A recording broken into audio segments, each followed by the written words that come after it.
এই তো সকালে সমস্ত কাজবাজ হয়ে গেছে, আর এখন এই যে মেয়েকে ঘুম থেকে উঠাবো।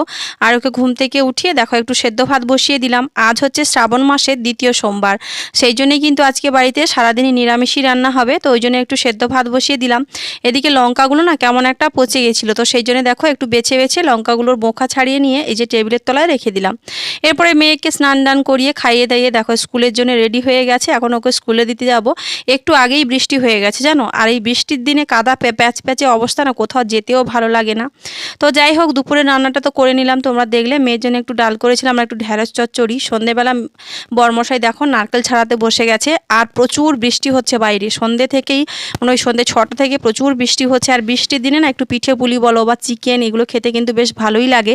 তো ওই জন্য ভাবলাম চলো, বাড়িতে তো নারকেলেরই রয়েছে আর সুজি ছিল 2 প্যাকেট। তো এই যে সাদা পিঠেগুলো দেখতে পাচ্ছ এগুলো কিন্তু সুজিরই পিঠে, আর যেগুলো একটু লাল টাইপের পিঠে সেগুলো হচ্ছে আটার পিঠে। তো সুজি কম ছিল, তো ওই জন্য 2 রকমের পিঠে বানালাম।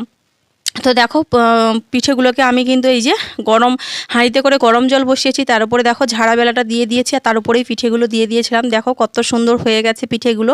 ফাইনালি কিন্তু দেখো আমার এক জোড় পিঠে হয়ে গেছে। আর সুজির পিঠে খেতে কিন্তু খুবই ভালো লাগে, বিশেষ করে নারকেল দিয়ে নারকেল ভরা পুর যে পিঠেটা হয় সেটা খেতে ভীষণ ভালো লাগে।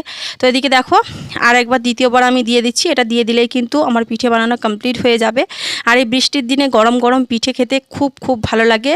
আর শীতের দিনেও কিন্তু এই পিঠেগুলো খেতে কিন্তু ভীষণ ভালো লাগে। তোমাদের দাদাভাই বলছিল পাটিসাপটা খাবে, আমি বললাম না চলো আজকে নারকেল দিয়ে নারকেলের পুর ভরা পিঠে খাই।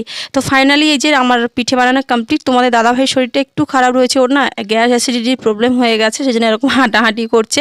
আর আমি এদিকে দেখো একটা পিঠে খেয়ে রিয়াকশানটা তোমাদের জানিয়ে দিলাম। মামাম তো অনেক আগেই খেয়ে ফেলেছে, এখন আমি একটা খাচ্ছি। তবে রাত্রেবেলা বেশি কিছু খাইনি, 2 পিস 4 পিস মতো খেয়েছিলাম। তারপরে দেখো কত জোরে বৃষ্টি হচ্ছে, সন্ধ্যে থেকেই বৃষ্টি হচ্ছে, তাই তোমাদের শোয়ার আগে একবার দেখিয়ে দিলাম।